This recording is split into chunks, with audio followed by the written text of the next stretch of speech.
Well, you might say that God is at work in you to make you a better spouse, but I wouldn't probably leave it there with that generality, better spouse. What's a better spouse? Put some definition into it by saying, for example, I was commending my wife just the other day for being so loyal to me. And I haven't told her yet, but on the flight here, we had one of those planes we got on outdoors. There was no jetway or anything. And it was cold and it was windy in Chicago.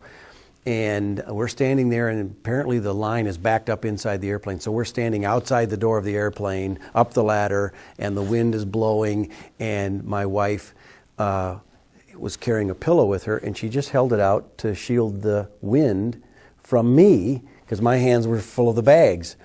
And that thoughtfulness, that sensitivity to my need isn't just saying, well, you're a good wife. It's to say, how is she a good wife? She was thoughtful. She was sensitive. She was noticing I'm standing there holding these bags and this cold wind is blowing. She had her hood up, so she was more protected than I was. So I think there are ways for spouses to be specific in looking at what God is doing in their spouse. God did not give our spouse a perfect spouse. God gave each of our spouses a sinner. That's us. And so we're not perfect. And we want to be encouraged that God's grace is at work in us. And so the golden rule, wouldn't your spouse like to be commended for some good thing that God is developing in them? Just this week, I had a man say that he and his wife have read lots of marriage books during the years of their marriage, and that this book, Practicing Affirmation, it's not a marriage book, but it's helped them more in their marriage than any of the books on marriage that they've read. Now, I don't want that to be about a product. That's about a principle.